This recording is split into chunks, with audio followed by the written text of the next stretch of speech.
It's Sunday. It is high noon in the YSN Saloon, and you know what that means. It is time for the Franchise Fantasy Sports Podcast. DJ Yoakley on this side, the great one, Rocky Brown on the other side. The MP Vivo hotline is open to take your questions, to take your calls. 330-886-0813, 330-886-0813. We're talking everything fantasy sports. We're talking kind of everything today. We're a little mishmash. Yeah, we're a little ways away from the football season, so let's have some fun. This is what we call tap dancing. Yeah, right. Sunday fun day. Sunday fun day. Rock, you have a beautiful jersey on. You want to talk about that and the significance of today's show? This is my New York Jets Brett Favre jersey. For those that don't remember, Brett Favre played for a season for the New York Jets. Sure did. He ended up tearing something in his arm as they were like 10-2. They beat the Titans, who were on a roll. I was having some high hopes, and then the reports came in he was hurt, and I'm like, well, this is a Jets season. What can you do? So, one of the things we were talking about before the show, talking about players who ended their careers, and granted, he didn't end his career on the Jets, but, right, that were in odd jerseys to end their career. I figured it would be something interesting to talk about. It's a neat concept because there's so many that you don't remember. Yeah. So many that you don't remember. And we were kind of kicking around before.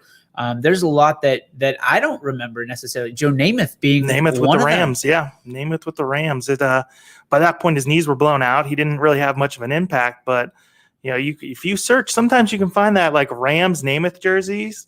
And for whatever reason, I'm really drawn to those type of jerseys, like Jim Harbaugh with the Panthers. Like no one remembers that, or Testaverde with the Panthers. Yeah, stuff like that. So I'm really drawn to that. I don't know why. It's like a piece of history that everyone forgot, and you have it then. Is there one that you kind of keep in the back of your mind that you're like, oh man, I forgot? I always forget there's always like Testaverde. Yeah, Testaverde with the Panthers and the Patriots. Patriots. He was with the Patriots. Yeah. So that one hurt a little bit. He was perfect for the Jets. That name just fit in with the Jets. Had some good seasons, and then for him to play with the Patriots, hurt. Yeah, because obviously you're a huge Jets fan. Yeah. So even the thought of wearing a Patriots anything makes you sick. I can't do it. That's why I'm glad. I hate Tom Brady a lot less now, but think about it. 10 years from now, people are going to look back and go, Tom Brady in a Bucs jersey? Do you think? Yeah, I think so. Even after winning the Super Bowl? I do. I think it's still going to be awkward because, that he's so synonymous with the Patriots. I think even more so than Belichick is. And I think that the Super Bowl solidified that, okay, I can do it without him. He's probably the Patriots fans, king. I don't think Belichick is anymore. I think that has faded a little bit. I think a lot of the credit goes to Brady more so than Belichick right now. Granted, he could come back this year with Mac Jones and, they could win that AFC East and, different things happen. But as of right now, I think it's a different story. From a fantasy impact, I guess, depending how far you go back with fantasy, does it typically work out for these guys that are looking for those 1 year just to change uniforms and have one more run in the league? I think it depends on expectations. Okay. So you look back to like Emmitt Smith with the Cardinals. That was a weird one, You got to bring that guy up. Yeah, right. Still fresh. I had to bring it up. That's the one that pops in my head the most for fantasy, just because he wasn't the same running back by that point. And if you looked at him as like, oh, I'm getting Emmitt Smith, I'm getting Hall of Famer Emmitt Smith, you were probably pretty disappointed. But if you looked at him late in the draft, okay, I took a flyer on Emmitt Smith, you were probably happy with the production. So I think Edgerrin James was he a Cardinal? Edgerrin James was a Cardinal. I completely forgot about. Yeah, that was one. He was probably more productive as a Cardinal than Emmitt Smith was. He was on that Super Bowl team. Is it weird that the Cardinals seem to be like that destination team for like one more year? Because they do lately. Wasn't Ricky Waters at one point? I can't remember Waters. Or was he Waters? Seattle. Yeah, I think so. Maybe Seattle. Well, Jerry Rice was Seattle, and Jerry Rice with the Broncos for a training camp. I forgot about the Broncos. Yeah, that one I thought was interesting because people were saying, he looks pretty good in spring training, and he doesn't make the team. And you got to be like, okay, he probably didn't make the team just because he's old. Like the guy could still play. He showed that in Seattle the year before, towards the end of the season. So Joe Montana in Kansas City. That one I think falls in a different category because I think Montana. I think he could have played a couple more years. I think he just wanted, his whole purpose was, okay, I'm going to prove to them that I can still play. And he changed that Chiefs team Probably could have played AFC Championship. I think they went to the AFC Championship game. Just they were different. They were different with him, but I think he only wanted to prove that he could still do it, and then was like, okay, well, I've already won my championships. See ya. I'm gonna ride off into the sunset. Basketball's a little bit different. I mean, you're seeing a lot of that stuff happen now, where the uniforms are changing, and you look at Westbrook. Now, Laker, does his value change in fantasy? I know you got to dig a little bit deeper for basketball fantasy, but I mean, I think it does, because him and LeBron both need the ball in their hands. I think historically, they're guys that, their assist totals are high. They're both not going to put up those high assist totals. So I think it's going to be interesting to watch. I wonder if he's still going to put up his numbers and LeBron takes a further step back. Like, hey, let me keep myself fresh during the regular season. Let me head to playoff time and I'll become LeBron of old. Because I think there's definitely that movement towards like, hey, you guys aren't sitting out games anymore. I think the NBA has tried to stop that because there was a lot of rest days and everything, and they're trying to put an end to that. So if he can kind of rest in a way where it's like, okay, Russell, you take the ball, you do your thing, and wait till first round of playoffs, and then you'll see the beast come out. I think it's going to be something like that. So I probably like Westbrook more for fantasy purposes for the regular season. But that takes down LeBron's numbers, you think? I think so. I think a little bit. I mean, he's still going to put up numbers, but I mean, there's only so many shots that can be taken, and they're not going to as well. Yeah, AD's going to. Well, we'll see if AD gets hurt. Then that changes everything. If AD can't stay healthy, then it's going to be the LeBron and Westbrook show. I mean, and they're also adding. They're doing the old Laker way of they're adding some pieces that are like, yeah, I'll sign on for minimum. Yeah, I'll do this. I just think back to the team that lost to the Pistons, where they had Karl Malone and Gary Payton and these type of names that they weren't their old selves, and they kind of broke down towards the end. Yeah. We'll see if that happens this year, but I mean, I'm sure there'll be a playoff team at the very least. We are taking your calls for maybe a player on a team that maybe nobody remembers about during their tenure, whether it's NFL, NBA, Major League Baseball. We want to bring the fantasy element to it. So give us a call, 330-886-0813. If you have a player that you think a little bit better. Maybe it's something we don't know. I just pulled up a list, and I've got some big ones on this list that I completely forgot about. Number one, Sean Alexander. Who did he play for? Oh, my gosh. Why am I thinking the Cardinals? It can't be the Cardinals. Why? No. Now you've got me stuck on Cardinals running backs. Washington. Okay. 4 games. Played 4 games. What about Franco Harris with the Seahawks? Seahawks. I mean, those things are just like, it's odd to look at a guy that's been, a cornerstone to a franchise moving on. It doesn't happen as much with quarterbacks, I feel like, because there's so many ways to, What's a position you think happens more often than not in the NFL, that they move on teams just to find a spot on the roster? I think running backs right now, as far as like fantasy Kickers? Purposes. Kickers change quite a bit. I think running backs, though, because they feel like it's interchangeable now. Yep. You can grab a guy 3rd round, he's going to put up the same production. Yep. So I think you see a lot of movement, especially towards the end of careers. As far as big names are concerned, I mean, the mid-level guys are always going to be switching teams and trying to find a spot that fits them the best. But yeah, as far as like fantasy players, I definitely see movement with running backs quite a bit. When you think of Morton Anderson, what team do you think of? Morton Anderson, I think of Falcons or Saints, I think. Falcons. Was he Saints? Or I'm thinking... You're thinking Gary Anderson, maybe? With the Steelers? Maybe I'm thinking of someone completely different. Now I'm going to have to look. Morton Anderson was... Oh, you're right. Saints, the Saints and the Falcons. You're right. Okay. But also the Giants, the Chiefs, and the Vikings. What about Sean Landeta? He was a punter. I think he played for like almost every team. Oh, my gosh. How about this one? Hall of Famer, enshrined yesterday, Steve Atwater. Jets. I remember he played for the Jets for a season or so. Ronnie Lott is one that I think of. He played for the Jets, but I think he was I think he had signed on to the Chiefs or something. And I don't know if he ever played an official game, but I think he signed on to the Chiefs. Yeah. And the only reason I know that is because Tecmo Super Bowl 2, he's on the Chiefs. So I was like, he was on the Chiefs. So yeah, just an interesting little tidbit. Champ Bailey. Okay. Who did he go somewhere after the Broncos? I would have. Yeah, he was with the Saints before Saints. retiring in Okay. 2014. Mark Bavaro. Think about Michael Vick too. Oh, Steelers yeah. and Jets at the end of the career. That's a good one. Yeah, he was.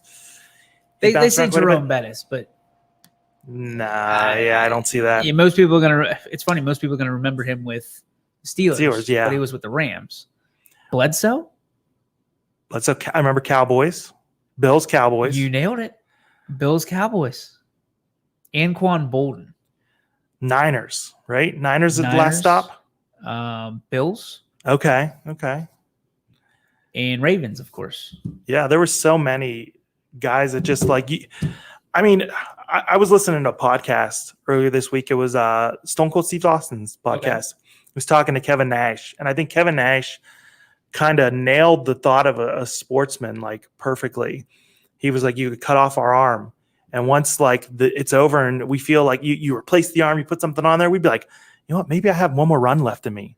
I think I feel that way anytime I throw like a baseball. I'm like, maybe one more run's left. Can we do like a thing where I got one more year, Ellie. Yeah, one more year. Pull me up, coach. You. I might got a little bit. And then you wake up the next day and you're like, oh, my back hurts, my arm hurts. I went golfing yesterday. I hadn't golfed in a month, and I woke up this morning. I thought like my legs were broken. Yeah, right. I thought I was all out of alignment. But I think these athletes just, and I don't necessarily always think it's for the money. I think it's for the fame, or in Emmitt Smith's case, it was for the opportunity to break all the records. Yeah. Like he knew what he needed to get, and Emmitt Smith, me guy, looking at you, and he got what he wanted. And the Cardinals, listen, they weren't in contention for anything, so they were just happy to.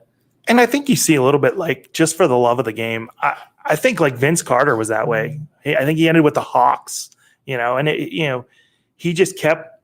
Someone's a jersey collector. Yeah, right. He's somebody that if someone's going to give him an opportunity, I'll sit on the bench. I'll get some minutes tonight. I'm sure these guys miss the camaraderie too. That's a part of it. You see guys that leave and then like a year later they're thinking, maybe I can do this. It's hard to let go. But do you think from a fantasy perspective, it just depends on the case? Yeah, case by case basis. I mean, I would avoid running backs at the end of their career if you think you're getting the same running back. I mean, Tomlinson with the Jets. Chris Johnson, another one with the Jets. I think he played for another team after them, though. They were guys that I think I had high hopes for Tomlinson. I'm like, well, he's going to, be fresh. He's going to split time with Sean Green. Maybe he's, got a little bit left in the tank. But you forget, like, okay, he's splitting time. There's a reason he's coming on to a situation that's a timeshare. And the timeshares they've extended the careers, I feel like. I think when they were just going with, okay, this is our lone running back, we're rolling with them. The wear and tear the guys take, like Eddie George, another guy, ended with the Cowboys. Yep. By the time he ended with the Cowboys, he was a shell of his former self, and he took a pounding in college too. He was a guy that an upright runner. Yep. He was a bulldozer for a minute there. It happens. You take that pounding, and then before you know it, you're waking up. Everything hurts. Tight ends are a hot topic right now in fantasy sports, especially obviously fantasy football. Yeah. But with the drafts coming up, there's a lot of people that don't know how to grade out these tight ends because there's so many different formats on each team, on each conference. Yeah. Gronkowski is a name that keeps coming up. Is he washed up? I don't think he is. Dude caught 2 touchdowns in the Super Bowl. Yeah. And maybe he's like that LeBron type, though. You know what I mean? Like, okay, listen, Tom, we're going to be fresh come playoff time. I'm going to be good to go. Because before the playoffs, if you watched him, he looked slow and old. He did. That Super Bowl, he looked like a completely different player. And maybe that week break between the Super Bowl and the NFC Championship game helped out. But he seemed like a different player. And they had, O.J. Howard there and other guys. I mean, they've got a plethora of wide receivers, and they got some good young ones too. Scotty Miller, Tyler Johnson, guys that on other teams, they're 2 or 3s. And on Tampa Bay, they're like 4 and 5, which is crazy. They're deep. Tom Brady was smart when he picked his spot. He really was. I mean, he knew what he was doing. And Arians knew what he was doing. Hats off to Arians for being like, hey, Tom knows what he's doing. Let me back off. Let me not try to be that overbearing coach like the Tom Coughlins of the world. And let my quarterback play and do what he knows how to do. Is there any surprise to you at this point as we sit on August 8th, 2021, that Julian Edelman has not signed with the Tampa Bay Buccaneers? I think he knew he was done. I mean, he did that retirement video. You can look at a guy and tell they're done, and usually they're stoic.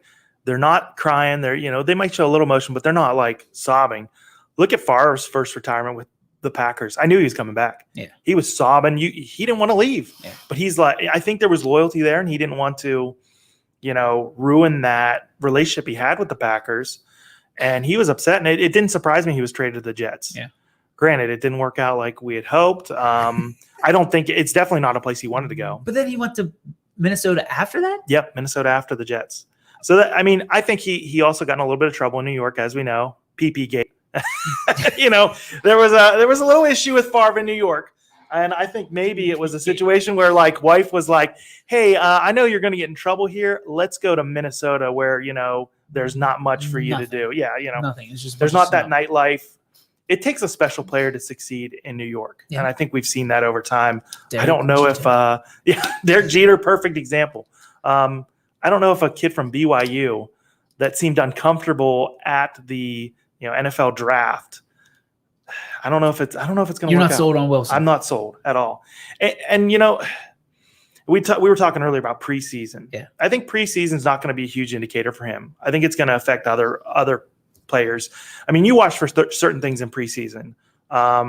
You watch for injuries. That's number one. Yep. Because injuries can change the whole thing. You watch for depth chart to an extent, and I think you're watching running backs, wide receivers more because most of the time, quarterback battle's done. You might get a surprise here and there where a coach You're battling for two. Yeah. I mean, sometimes maybe you watch rookies if there's a guy behind that. Okay, maybe he, they'll sit on this guy here. Wilson doesn't have that. Zach Wilson does not have that.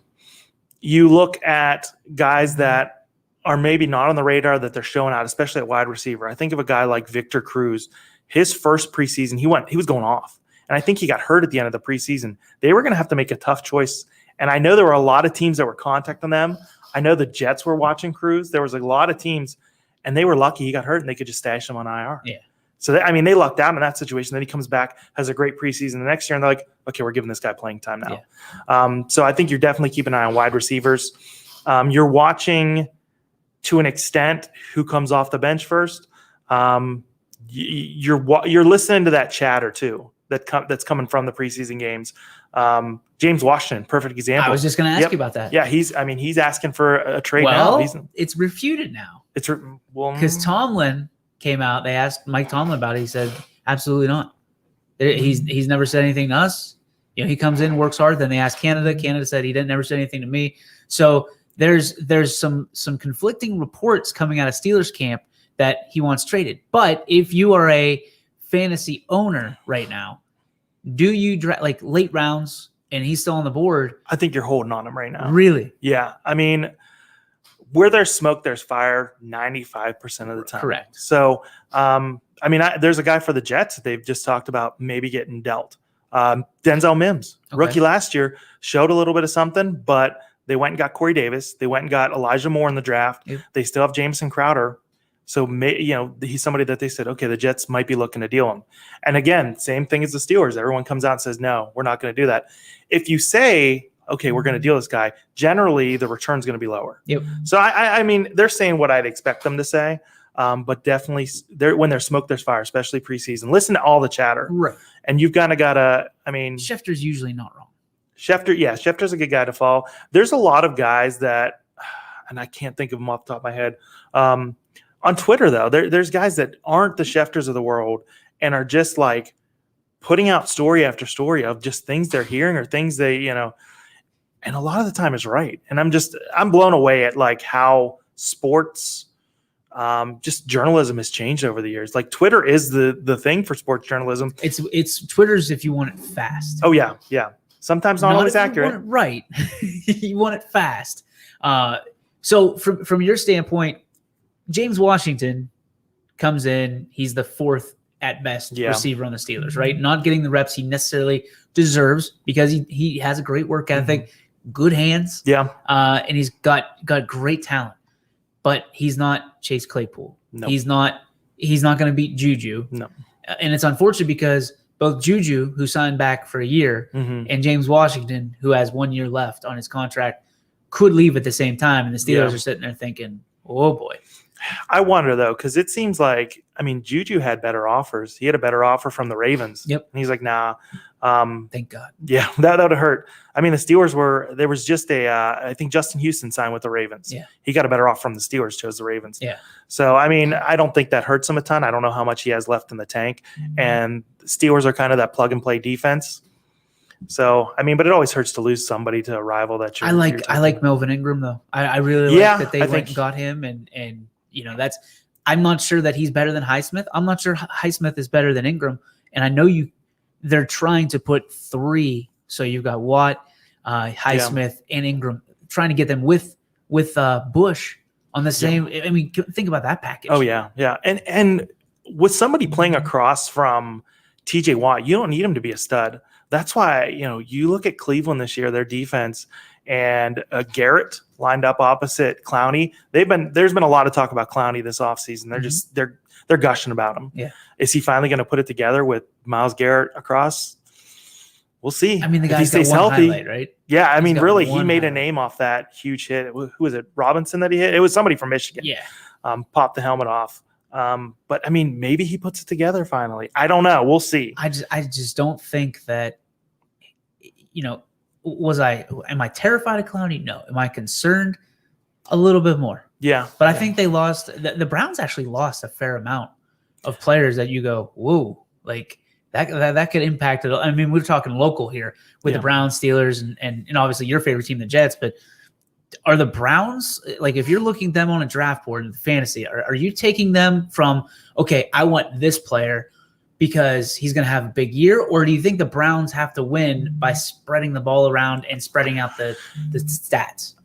We've talked about it a little bit up to this point, but for Cleveland, I'm definitely looking running backs. Like I like both of them. And even after they just both of them signed significant deals. Yeah, I like them both. Okay. I like them both moving forward. And, I'm targeting the Browns defense a lot in drafts. I think sacks are sacks are huge. If you get 2 guys across it, okay, well, Garrett's probably going to, go over 10. Mm-hmm. There's a good chance. Is there a chance Clowney does too? Maybe. Running quarterbacks generally also, they get sacked more. They play in a division with Lamar Jackson. So, there's some there, 2 games that they should get, 4 or 5 sacks, maybe 6. That's been their bugaboo. Yeah. Is Lamar Jackson and the Baltimore Ravens. It's funny because you hear these Browns fans, oh, we got the Steelers number now. Now the last 20 years don't mean anything. Yeah, right. I'm thinking to myself, like, where were you week 2 or 3 when the Steelers just cleaned your clock? Yeah.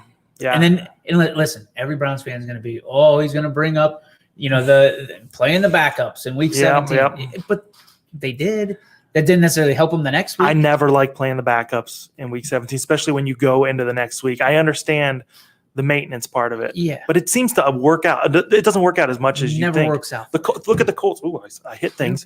Look at the Colts with Dungy. They'd always sit, okay, it's week 17.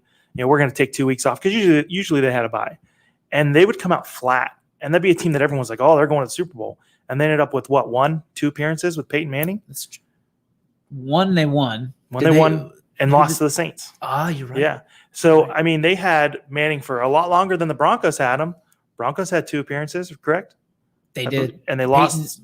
Peyton was on a mission. Yeah. Not that he wasn't on a mission in Indianapolis, but he was on a mission to shove it up Indy's tail. Yeah. With that Southern charm that he has, being the polished marketing professional that he is. And that's definitely something I look back on that. I've looked back on that a couple of times, that deal where they're like, okay, Peyton, I think they did the right thing. Hey, go wherever. We're going to take Andrew Luck. Luck's our guy. And how many more years did you get of Luck than Manning? A little bit of karma. A little bit of fantasy and football karma from that standpoint of, hey, we're ushering you out of here. I think Peyton probably could have won another Super Bowl in Indianapolis. Maybe. I think they struggled to build a consistent defense for him. Right. They're always like, oh, we'll outscore you. He can go play right now and win a Super Bowl, I think. I really do believe that. It's I don't know. That neck, he was throwing some ducks. He was, like you said, he was a man on a mission. And I think it's forgotten that Super Bowl season when Brock Osweiler came in and he got on everyone's radar Because like Brock Osweiler played great when Manning wasn't in. Didn't work out for him other places he went, unfortunately, but he was a big part of that season too. I think people forget about the backups sometimes. Paxton Lynch also, by the way, a nice Steeler uniform if you can find it. Paxton Lynch. Oh boy, that's a guy that I think a lot of people were high on. Man, just didn't work out. I was hoping maybe he found himself. Everybody, maybe he found you. I just want him to find himself, find his fastball, and then he'll be okay as a quarterback. And he just never could. Like it's tough because everybody expects the transition from college to pro, and I feel like especially lately, it's been a lot tougher transition. You look at the Johnny Manziels of the world, and I think you're going to see a lot more quarterbacks, especially that are not going to transition to pro caliber quarterback. And I think it's hard because anybody getting picked at the top of the draft, you're going to a franchise that has had struggles, usually has a new coach coming in. Unfortunately, the Jets, you look at them, they were picking high for Darnold, and then they come back a couple years later with a new coach and they're picking high again. Darnold's a guy I like this year with Carolina. I think he went to a tough situation with a coach that I believed in. Gase. I saw it. Manning vouched for this guy, and he became a head coach and didn't know what he was doing with Miami and the Jets. I think he's a little bit of an oddball. I think he probably would work in the college ranks better. I don't think the players responded to him well. But then you had a situation where, every week Darnold's having to defend his coach. Right. Adam Gase, it's my fault. This is on me. And he keeps saying it's his fault. It's his fault. It's on him. And I think eventually the front office goes, it's on him. Yeah. Let's try something else with somebody. It's tough for a young guy to do that. You know what I mean? And New York's not the place you want to go. No, because you're looking at a full boardroom full of people in the press trying to pin the loss and who's going to get the front page, who's going to get the back page. And, it's unfortunate. Dude, look, we are flying. We are 28 minutes. Oh, in. Wow. Let's get your one thing real quick for the week. And take it away, buddy. Yeah. So I've been thinking about the one thing a lot, and this might come off a little too preachy. Uh-oh. So I apologize in advance, but you know me. You're the same way. Sports has probably taught you a lot in your life. I think it taught me a lot of qualities that I wouldn't have gained otherwise. I built a lot of friendships, some that lasted, some that didn't, over time. But to see just, going on anything nowadays, anything online, anything on Facebook, and you just see people turning it into a slugfest and, comments to each other, making fun of their beliefs, making fun of everything. I think as a society, we need to back off that a little bit. And I think we need to realize, hey, it's okay that you have a different opinion than me. Hey, it's okay we don't agree on everything. Wait, what? That's okay? You can, you think, believe it or not, that's the way it is. I never remember being in a huddle and looking across and seeing some guy's eyes and, being like, man, I wonder if he's Democrat or Republican. Let's talk about that. For that guy. And it's so sad to see that happen in sports where, we can't just enjoy the game, enjoy the great moments that happen. Because any week there's something inspiring that happens. You look at the Olympics even, and I know a lot of people were boycotting the Olympics and upset about that. What's the guy's name? Stevenson. That won the gold medal in the last seconds. It was a great moment.